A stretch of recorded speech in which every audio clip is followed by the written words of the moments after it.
Ladies and gentlemen, good day and welcome to Britannia Industries Limited Analyst Conference Call. As a reminder, all participant lines will be in the listen-only mode, and there will be an opportunity for you to ask questions after the presentation concludes. Should you need assistance in the conference call, please signal an operator by pressing star then 0 on your touch-tone phone. Please note that this conference is being recorded. I now hand the conference over to Mr. Ayush Agarwal from Investor Relations. Thank you, and over to you, Mr. Agarwal. Thank you. Good morning, everyone. This is Ayush from the Investor Relations team. I welcome you all to the Britannia earnings call to discuss the financial results of Q4 24-25.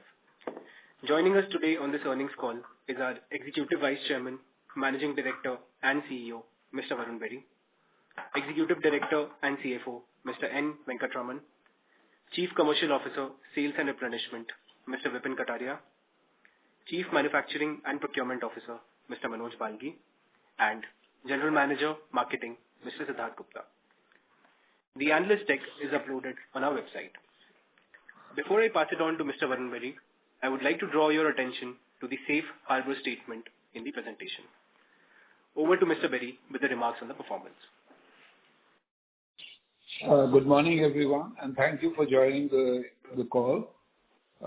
So without much ado, let me jump into the presentation. So page 1, basically, it's showing the trends, the forecasts that we are seeing. So it shows, the real GDP as well as the nominal GDP trending upwards. And similarly for the real private final consumption expenditure, as well as the nominal private consumption expenditure trending upwards in Q3 and Q4. So we are hoping that these are clear signs of recovery of the slowdown that we see in the FMCG industry. On that positive note, let me move on to our performance scorecard. So in this quarter, we've seen a turnover of 4,376 crores, which was on a 12-month growth basis was a 9% growth. And if you look at a 2-year number, it's a 12.4% growth.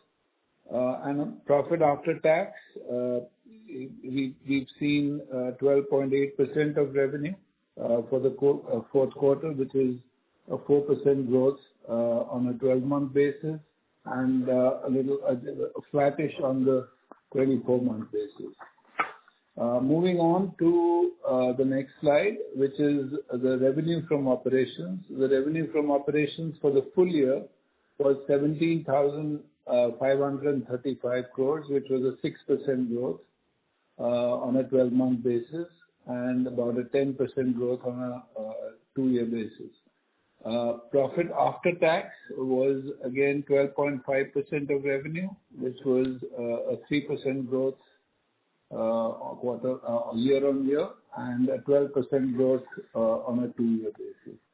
Now getting to our strategic pillars, which you are well aware of, but just reiterating those: distribution and marketing, innovation, adjacent business growth, cost efficiencies, and sustainability. And I'll cover these one by one.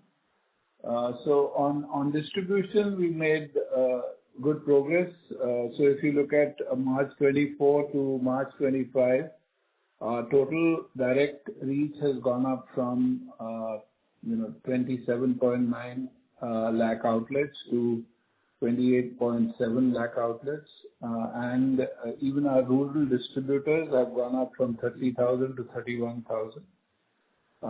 We've also, next slide, we've also leveraged, the new channels, e-com namely. The e-com growth has been 7.5 times what it is in other channels. And we've had some e-com only or e-com first launches. So Pure Magic Frames was one such launch, which was extremely successful. The theme was the Harry Potter theme, and we saw some very good results, just launching it with the e-com and quick-com channels. Moving on, we also had some very exciting campaigns. So on Marigold, we had campaign, which was a special edition pack, which we did with Avni Lekra, who is the first Indian woman to win 2 gold medals at the Paralympics. And this biscuit was sized and etched with Avni's gold-winning targets. So that was a very exciting campaign that we did. The second one was, during the Mahakumbh, we had Good Day tied up with Chai Point, which gave us good mileage in that very large event in the country. We also had some very exciting innovations in our adjacencies. We've launched Winking Cow Grow, which is a very exciting product at a very attractive price, and that's doing quite well. It's just been two months, but we are seeing great traction on that product. We've also relaunched cheese, just about 2 months ago. And there again, some channels have started to fire, and we are hoping that the overall numbers will start to look much better than the previous year. We've also relaunched cake, and there again, it's just been a couple of months, but we're already seeing traction in all of the cake products post the relaunch, which included not just the recipe and product enhancement, but also the entire pack graphics have changed, and it's a very, very exciting combination of products that we have today, and they're doing quite well for us. Moving on to the next slide, which is on the other adjacent businesses. Croissants, has been a very good growth for us, high double-digit growth, which is 3 times that we are seeing on biscuits. And similarly on wafers. Wafers have been a very, very good growth for us as well. Cake I've already spoken about, and that's giving us very good traction. Rusk, again, we relaunched it with a new pack design, and which is just about a month back. In fact, the products are just hitting the market as we speak. But again, the growths are back, and we've got high single-digit growth, and hoping to get these into double-digit as we move forward with the launch countrywide. I've already spoken about cheese as well as the new launch in drinks. In international as well, we've seen profitability move up and growth coming back in some of the markets where they were sort of stymied in the last 2 or 3 years. We've started to see very good growth in some of these markets, and also the profitability has come back. As far as cost leadership is concerned, this program's again firing very well for us. Our target was to get to 8x of what we started with in 2013-14. But this year we went on overdrive because inflation had become pretty high, and we thought that we could do with some additional cost efficiencies and savings. So we've been able to achieve more than that. So 24-25 has been a 9x of what we started with in 2013-14. So it's been a very good year for us, almost 2.5% of our overall revenue. On the ESG front, we've had some good milestones as well. So some of the KPIs, we've been plastic neutral for the 4th consecutive year. We've had 79% of our packaging plastic recyclable, which is an improvement of 17% versus last year. We've also had 75% of our laminate waste, which is recycled, which is an improvement of 23% over last year. Britannia Nutrition Foundation today touches the lives of over 305,000 beneficiaries, and that's an improvement of 31% versus last year. And we've assessed suppliers 479 Tier 1 suppliers. They've been assessed from an ESG standpoint, which covers 78% of our procurement spend. So these are all very important and very crucial KPIs from our perspective, and we are making sure that we take this to the next level as we get into the next year. We've got some recognitions for what we've done, and these are all listed on the right side of the slide. I'm not going to belabor those recognitions. Moving on, from a cost standpoint, we have seen aggressive inflation.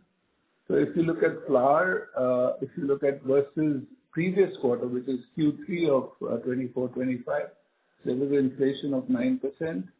And if you look at it from a year-on-year basis, there was a 12% inflation. Similarly, on palm, sequentially a 7% inflation, but year-on-year a 54% inflation on palm oil. Sugar was flattish. Cocoa was flattish sequential or slightly down sequentially, but year-on-year was 83% inflation, and we are all aware of the cocoa story. Laminates was fine. It was small inflation from a year-on-year basis. Milk again was 11% sequential and a 21% inflation from a year-on-year basis. So this clearly is a story where there was a pretty aggressive inflation, and which necessitated us taking some action on the pricing front, and that's what we did, which kept our profits in good shape. Now, from a cost and profitability front, price actions I've already spoken about. Cost savings I've already spoken about. We doubled down on cost savings and made sure that we did more than what we planned. And media investments, we had to make sure that we do what was necessary. So we focused on innovations and all the adjacencies and the crucial brands within our portfolio. Focused on those, and we did what was necessary with those. From outlook perspective, we obviously are very closely monitoring which way the commodity prices move. We are going through, the phase when, the new season wheat comes in. We're not very clear at this stage whether the inflation is going to be as far as wheat is concerned, but we are closely monitoring that, and similarly other commodities as well. And we are also very vigilant about the fact that we've taken pricing and, making sure that we are not priced out of the market. It seems that inflation is hurting everyone, so, it seems to be moving in the right direction. The focus will remain on sustaining margins and also at the same time remaining competitive. Next slide is about our revenue trends. Our revenue growth, as I said, was for this quarter was 9%, and for the full year has been 6%. And we've seen, as you see it, in the last 4 years, we've seen a very good year in 22-23 with a 15% growth, and then we've seen 2 tepid years of 4% and 6%. But we are hopeful that things should move in the right direction now on, because the quarter's been, I would say, reasonably good from a growth standpoint. From an operating profit standpoint, again, it's been a pretty good profit that we've looked at. Operating profit has been at 16.4% for the full year and 16.6% for the quarter. So it seems that from both top line and bottom line perspective, if things remain within a certain margin, and I'm talking about inflation as well as the growth trends, etc., we should be in the right place. Now, looking at the overall consolidated report, so net sales for the quarter, 9%. Operating profit has gone up by 2.4%. Profit before tax is also 2.4%, and profit after tax has gone up by 4%. And the full year numbers are on the right-hand side. If you look at the ratios are looking reasonably solid, I would say. 16.4% profit from operations, profit before tax of 16.7%, and profit after tax of 12.4%. So that's the story from my side. Very happy to answer your questions now. Thank you. We will now begin the question and answer session. Anyone who wishes to ask a question may press star and one on touch-tone telephone. If you wish to remove yourself from the question queue, you may press star and two. Participants are requested to use handsets while asking a question. Ladies and gentlemen, we'll wait for a moment while the question queue assembles. The first question comes from the line of Abneesh Kumar Roy with Nuvama. Please go ahead. Yeah, thanks. Congrats on good performance. I have three questions. My first question is on the demand side. We have seen a 7-quarter high sales growth this quarter. Was there a significant impact of Kumbh Mela? Coca-Cola saw 18 crore servings being sold in Q4 in Kumbh Mela, and your product also has very high demand in such demand scenario. So that was one bit on demand. Second is on the outlook. You said clear signs of recovery, and this quarter almost every FMCG company has said. Issue is last 2 years FMCG has seen many false starts. So what will be your confidence level in terms of recovery in FY26? That is the first question. Okay.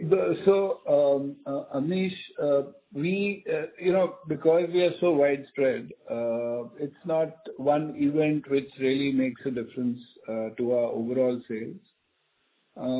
We did well in the Kumbh, but no, it's too small, to impact our overall sales for the country and for the globe as well.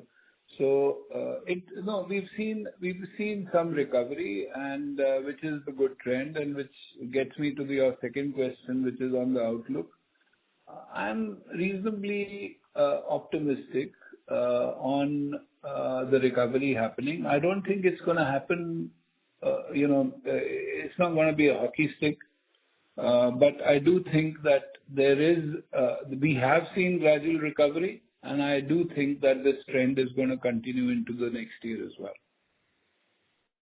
So thanks. My second question is on the competitive intensity. So this time the market share chart seems to be missing. So if you could tell us any reasons for that. Second is a lot of FMCG categories, there is a competition from D2C. We have seen some level of impact on beauty, personal care from D2C companies. In your categories, is there an impact, especially now I am seeing Tata's Soulful acquisition now go into Rusk, for example. That's also a startup and D2C now acquired by Tata Consumer. So if you could discuss competitive intensity from D2C and market share data, is there a change? No. So Nielsen has done a complete, change of their panel. So there's, the data even historically has changed, etc. So we were waiting for, the stability to come through, but there's hardly any change in the market share data. It's just that we are not clear what their final numbers are going to be once they sort of clear up their, panel. But it's in the same ballpark. We have not seen. So you're witness, Abneesh, to what other companies report in their calls as well. It doesn't seem that we seem to be growing the fastest as far as our category is concerned. Yes, there are a lot of unlisted players who do not declare the results, but I do think that we are definitely in the top 10% as far as growth is concerned within all of our categories.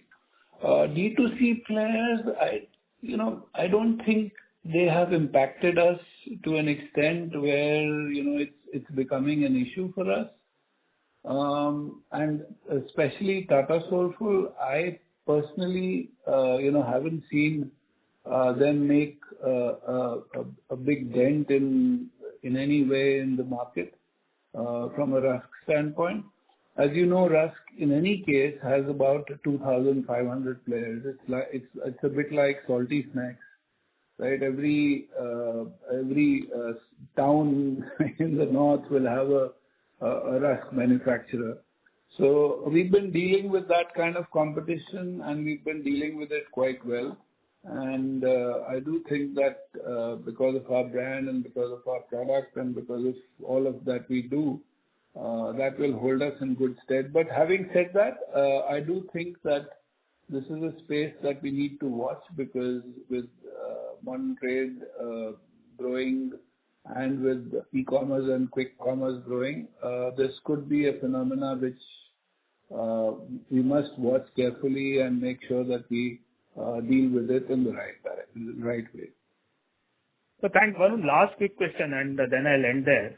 So if I see the adjacency, you have been driving a whole food company kind of a strategy, and I see you talking much more positively on Croissant, on drinks, and to an extent maybe Rusk also. On cheese, it's a relaunch, and if you measure now versus when the JV was announced and now, would you be happy with the performance? I don't know how is the performance, so I'm asking. And is urban slowdown impacting, and is it more of a commodity play? Because I do see a lot of aggressive pricing by some of the newer companies also. So if you could tell us how has it lived up to initial expectation, and can the trajectory change to a higher level in the next 2-3 years? No, so absolutely, Abdish. So yes, you're right. I talk more positively about all of the other categories, including cake now after the relaunch. The growths are now pretty solid. Cheese, what's happened after the relaunch, as you're rightly saying, the pricing. So there's some players who don't have a distribution system, right? So what they do is whatever channels are available, which is modern trade and e-com, they discount the hell out of their product in those channels, and which is what we had to match earlier, because we were at a 25-30% premium, and which was creating a disparity between the channels, and we realized that, and for us, our big muscle is traditional trade. And if there's disparity, it tends to hit our big muscle. So now with the relaunch, what we've done is we've, priced every channel at the same price. There might be packs which are different for different channels, but the pricing is the same. As a result of that, we are seeing a 40+% growth in our traditional trade business. There still are some areas which need to be sorted out, and we are sorting them out. And the overall cheese business, we are very hopeful will start to look very good as we go forward. But I don't want to declare victory without really getting that under our belt. So that's the reason that I've not sort of emphasized that. But the trends, early trends on the traditional trade part of the business and also on the e-com business is very, very good. So fingers crossed, we are hoping that the sales team as well as the dairy team will take this to a very, very different level in the coming months.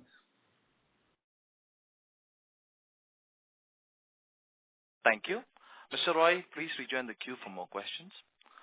A reminder to all the participants, please restrict yourself to 2 questions. Next question comes from the line of Mihir Shah with Nomura. Please go ahead. Hi, sir. Thank you for taking my question. So Britannia has constantly increasing its direct reach. Now, as you highlighted, that demand is expected to come back. What is the level of volume growth that you expect to be a reasonable level? And this is also keeping in mind that you will start cycling a higher volume growth base from 1Q onwards? That's my question number one. So volume, we've actually, because there's an echo coming. Mihir, can you put yourself on mute? Hello? Mihir? Yes, sir. I'm going to. Yeah. So, so the volume growth have been reasonably good for us compared to our revenue growth even in the last 2 years. Whenever there is inflation and you take pricing, obviously the delta between revenue and volume increases. But we are hopeful that as we go through, depending on the level of inflation, we should see both revenue as well as volume growth. And this year will be a test.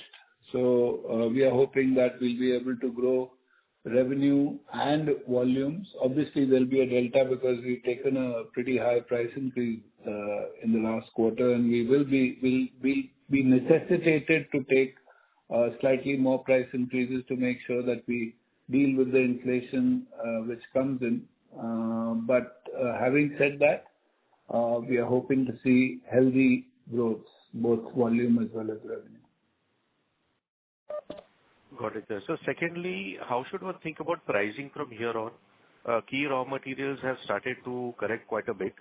So would it be fair to assume that there is no further price increase that one should expect from here?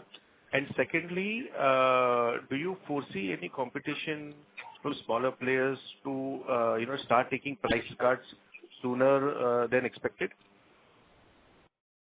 No, Mihir, we don't see that happening because there has been a lot of inflation this year, and we started to take price increases pretty late in the year, and so did the others. So even if there is a correction as far as inflation is concerned, I don't see a reaction of price cuts, etc., from smaller players. It might just be that thereafter we might not need any more price increases. So that's why we are keeping an eye on the ball just to make sure that we do not miss the trend and we do what is right for the business.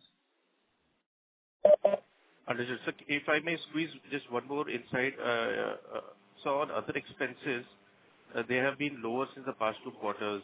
And one say it's largely because of lower ad spend. And as you're expecting volumes to support volumes, can this number start inching up going forward? And you continue to do that, what is the level of operating margin that you will be comfortable with? We don't give any forward-looking statements, Mihir, but we are comfortable in the zone that we are today. And we would like to stay within that zone and try and make sure that our profit growths are higher than our revenue growth as we go forward. Thank you, sir. Wishing you all the best. Thank you. Thank you. Next question comes from the line of Arnab Mitra with Goldman Sachs. Please go ahead.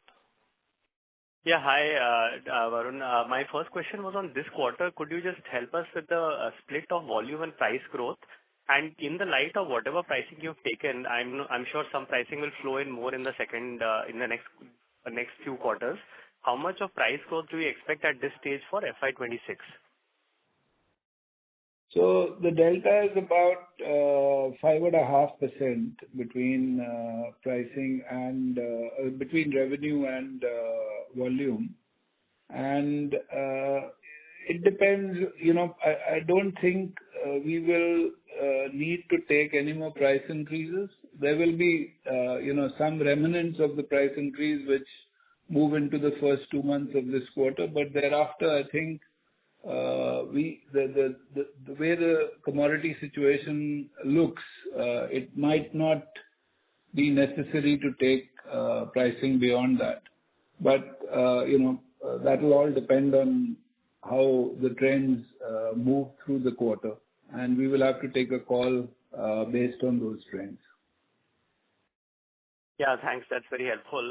The second, actually, just to repeat, just following up on the input cost question. So we broadly know that palm oil and crude has seen some correction sequentially. How is your expectation on wheat prices? Because I know the season is already done. And in that light, would you say that, I mean, whatever input cost deflation we see potentially goes now into improving gross margins back to the historical trend line, or there could be a possibility of lowering of prices if the current spot prices hold in some of these commodities? No, so I don't think wheat prices, we will see a deflation in the wheat prices. Actually, I'd let Manoj comment on that. Manoj? Yeah. So this is Manoj. Wheat prices have been higher than last year, though the crop has been higher than last year, but the minimum support price offered by government is about 7% higher, and we don't expect a deflation in wheat prices. Sure, understood. That's very helpful. Thanks. That's it from my side. All the best. Yeah. Thank you. Next question comes from the line of Jay Kumar Doshi with Kotak. Please go ahead. Yeah. Hi, thanks for the opportunity.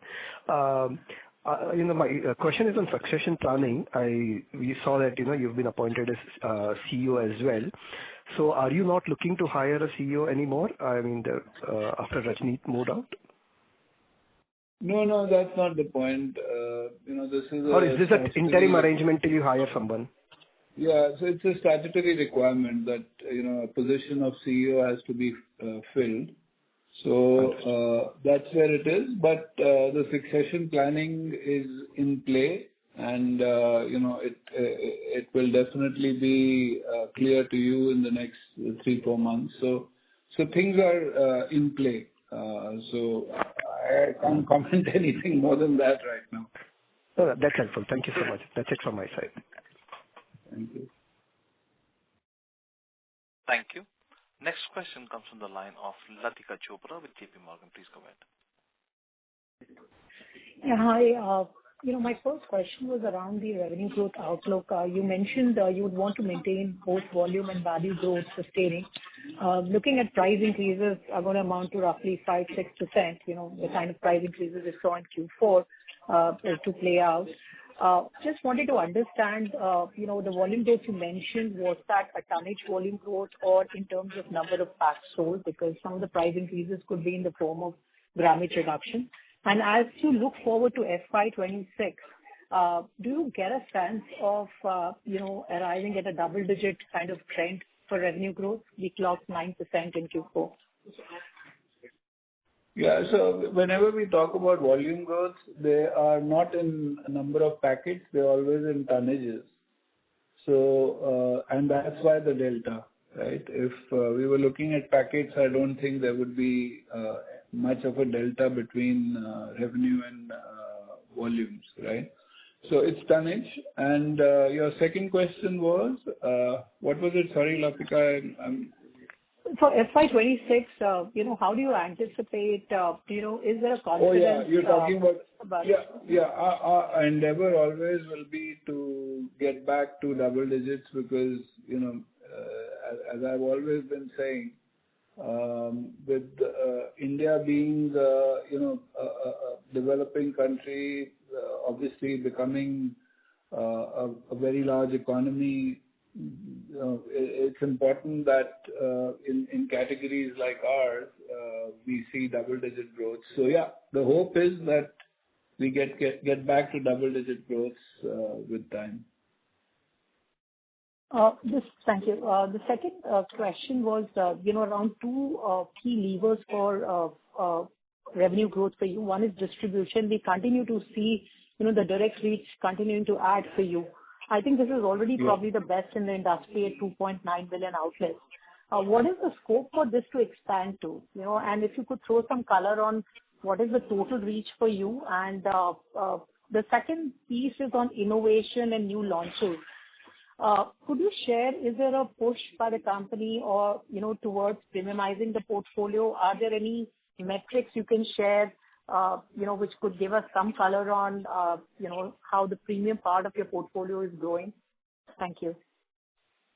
Yeah. No, so good question, Latika. So, what we are looking at now, as you know, that we are doing a route to market project, and the route to market project is going to give us our ability to have the number of SKUs that we have in the large outlets, the more potential outlets. We want to increase our depth there. And obviously at the, at the village level and at the rural level, we want our width to increase.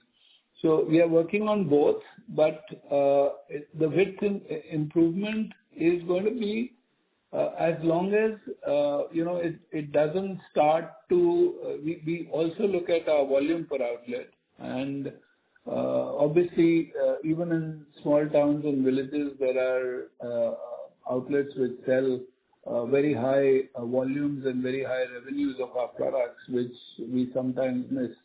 So the BPO is very important for us. So we are not doing it mindlessly. It's not like, width at any cost. We are also looking at cost, and we are saying that at the top end we get depth, at the bottom end we get width, and we do it in a way that the revenue that we get is as profitable as our revenues which we get today. And I'll ask Vipin to comment on that. Vipin? Yeah, Varun. So, Radhika, basically, just to give you a sense of the category, we are into one of the most, widely distributed categories. A 9 million outlet base, we reach about 3 million directly, right? And then there is, component of indirect. And indirect, if I add with direct, so our total reach is about 6.5 million. And over a period of time, we're adding distribution both direct as well as indirect. But what we also realize, like Varun is saying, is that, we have got almost 25 different sub-brands and multiple categories. And we need to figure out a way on how do we service all the high potential, ultra high potential outlets far better so that, we go to the right kind of consumers, we go to the right kind of outlet cohorts. And that's the, the route to market journey that we are talking about, and we are in the middle of it, and we are getting good positive results out of it. And therefore, to make sure that we truly behave like a total foods company, we are ensuring that not only the width of the coverage, but also the kind of categories that we sell in these relevant outlets become, a big initiative from our side. So that, I hope that answers your question. Yeah. No, thank you. Any color you want to share the premium mix for you? Any metrics you track within the premium. Yeah. So, Radhika, you've seen the kind of products that we've launched. So, Pure Magic Frames is, one such example. Very, very premium product. Very salient property that we've signed up for this, which is Harry Potter. Similarly, a lot of other products that we've launched, which are in this space. So yes, we are making sure that we increase our premium play, and that's what's helping us keep our portfolio at the right level. In fact, a lot of our premium products are doing quite well. Sid, do you want to comment on that? Yeah. So just to add, so what we've done is across all salient categories, we have a fair understanding of what are the consumer need spaces and how they are evolving, and they are evolving quite rapidly across the spectrum. And basis that across critical categories, we have a very clear role of the portfolio, which includes, as Varun was saying, the critical products that will be needed to cater to the evolving needs, and the products that we've already launched in the market. For example, Pure Magic Choco Frames. How do we build on and take them to a much bigger scale based on the response? So we have a very clear framework identified across all our key categories on premiumization, and that continues to be a key lever for us that we are building upon. And we've got some very exciting products coming up this year as well in the next 2 or 3 months. So yes, Sure. the premium rates will increase as we go forward. Thank you. Thank you. Next question comes from the line of Percy Pantaki with IIFL Securities. Please go ahead. Hi, good morning, Varun and team. My first question is, it's been about 10 years or so, approximately, since we first laid out this vision of being a total foods company. However, I haven't seen any new category being introduced since then, maybe with the exception of croissant and some launch of milkshakes, but I take that as a sort of product within the dairy portfolio.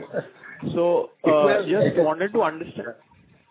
Just wanted to understand if basically you're just happy growing the adjacencies, and of course there would be renovation as part of any company business as usual. But are you happy growing the current adjacencies for now, and maybe some new category, either organically or inorganically, isn't an immediate focus for you in the next 1 or 2 years? Percy, first of all, we have gotten into, so as we spelled out when we gotten into this strategy, the idea was to look at categories which are extremely close to what we do, and then start to get further and further, right? And with that, we've launched, so frankly, it seems like it's within the same category, but frankly, today we've got a lot of products which are completely new and have crossed, some of them have crossed 100 crores, some of them have crossed 200 crores. So, croissant getting close to 200 crores, milkshakes crossed 200 crores and beyond, wafers, getting to crossing 100 crores. So lots of these categories, and which are giving us that bump up. So I think, and these are all like, we didn't know ABC of milkshakes, right? We were not a drinks company, right? And we took the plunge and put in the best technology. We have today aseptic line, which when we put it up, even Coke and Pepsi didn't have it, right? So we've done it the right way.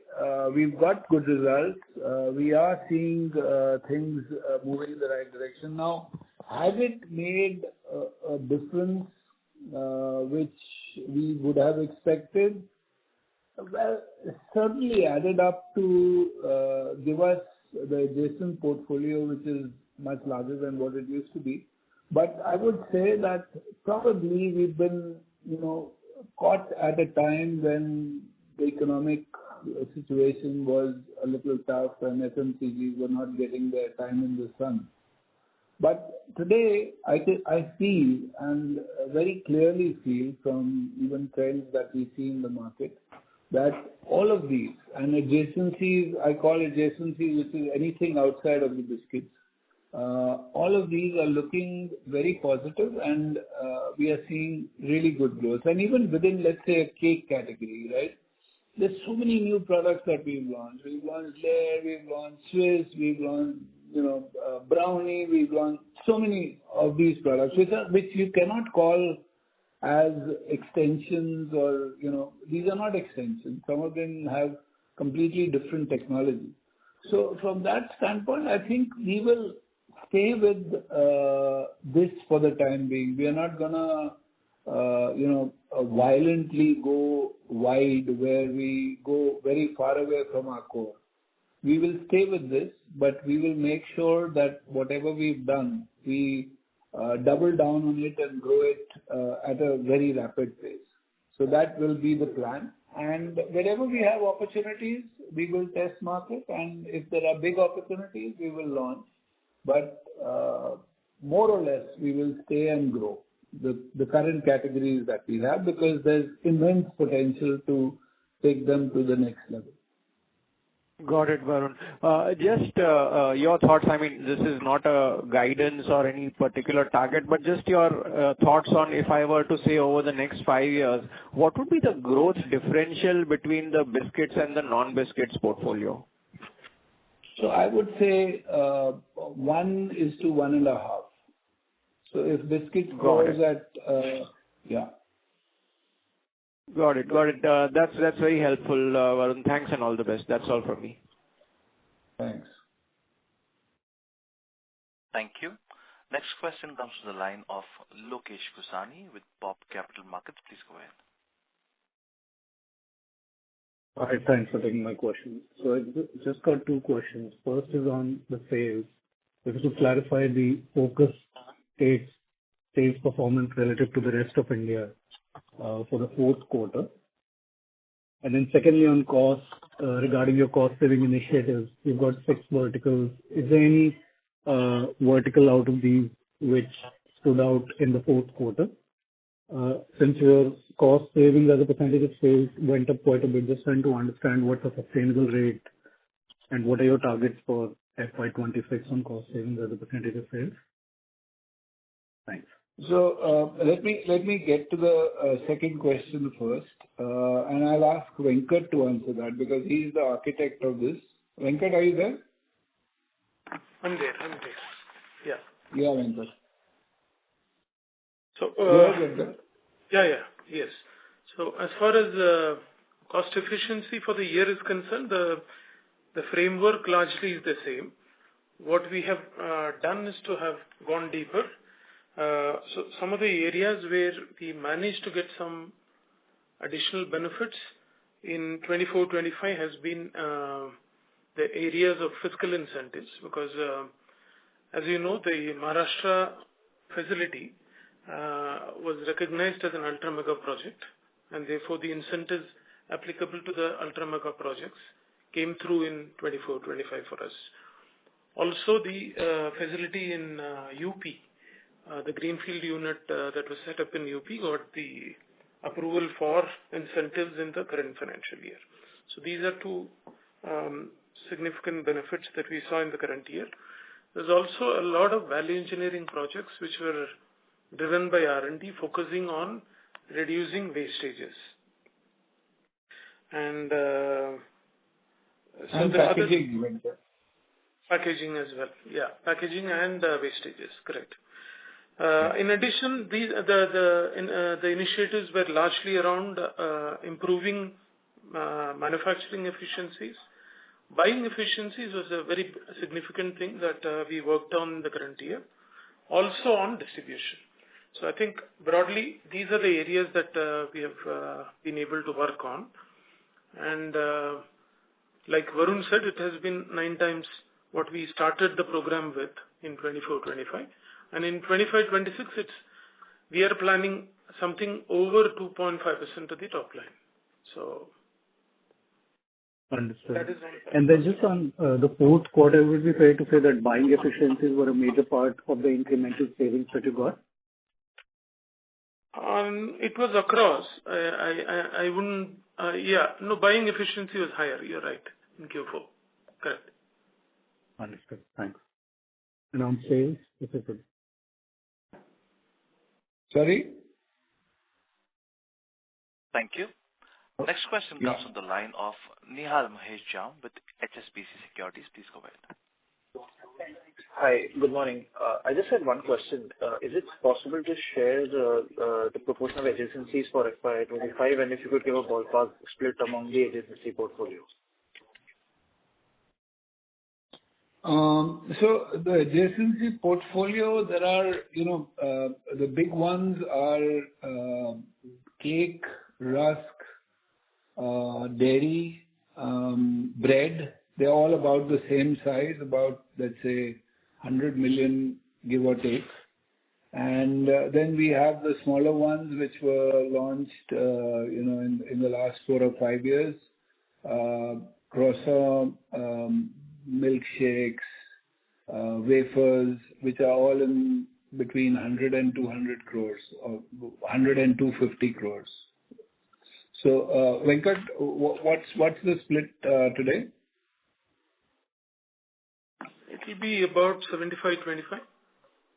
All of them. 75. Yeah. Sure. Thank you so much. Thank you. Next question comes from the line of Kunal Bora with BNP Paribas. Please go ahead. Yeah, thanks for the opportunity. Maybe if you can give a similar breakup in case of raw material, how much is wheat, palm oil, milk, sugar, cocoa, FY25 composition of raw materials? Manoj, you can take that question. So from a percentage point of view, roughly about wheat and oil will be about 30% each, and about 20% by sugar. Understood. Okay. And second, then there are lots of small ones. Yeah. Understood. Thanks. Second one is on quick commerce and how it impacts you. I mean, like, just if you can give a sense of what is the contribution, what kind of packs get sold, are you seeing any additional competition because of it? As consumers reduce their visits to Kirana, does it result in loss of some impulse purchase? So yeah, just your sense on how quick commerce impacts your business. So quick commerce is now approximately 4% of our sales. Well, quick commerce and e-commerce, but a large part of that is quick commerce today. And it's been growing fast, but still reasonably small in the overall contribution. Obviously, the convenience of it, the consumers are enjoying that. It's growing because there's a three-cornered fight, between the three big players in that space. I think there are certain categories where it's even become 30% and 35%. But in our case, I see this move from, let's say, 4 to 8% in the next 3 years, but not beyond that. Vipin, would you like to comment on that? Yeah. So see, first, just to, tell you about the composition of the Q-commerce in total across categories. So the biggest in Q-commerce is, let's say, staples and groceries.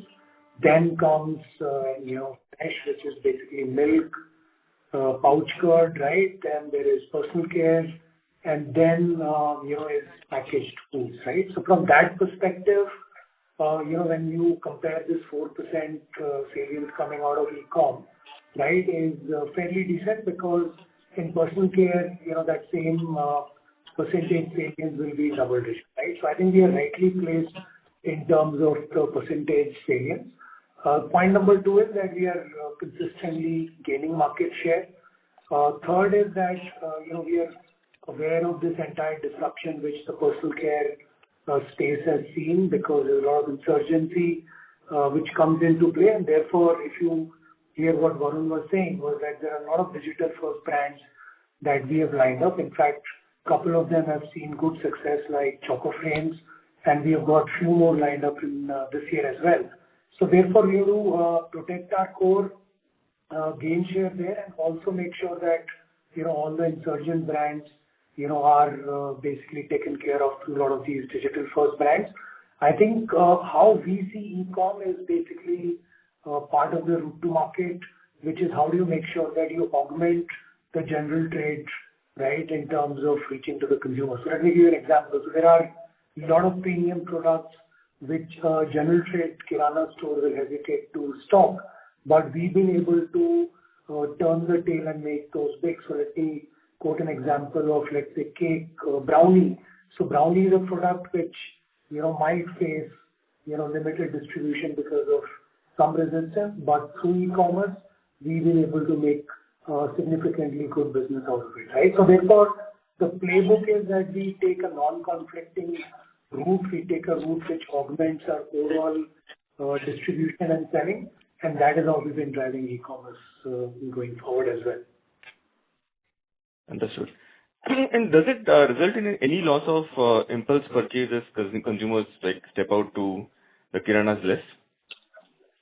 See, I think it only adds to impulse, because if you see, and all of us are also users of Q-com. So instant gratification, occasion-led buying is only getting accelerated and accentuated through Q-commerce, right? And therefore, our impulse portfolio is finding good favor in Q. And then we also have a large out-of-home business, right? We make sure that we are there in a lot of places where impulse consumption happens. Thank you. And just one last quick question. Other operating income, you had a big increase because of maybe incentives, 4 billion. Where does it go from here? Venkat, you want to take that? No, it should. We are not setting up any new units. Now, most of the units that we had set up are eligible for incentives. The one in TN, UP, Orissa and Bihar, and Pune. So these are the incentives that we are eligible for. So it should stabilize, is my sense. Okay. And for how many years does this continue, maybe at close to current levels or maybe a little more than that? So each one is for a different period of time.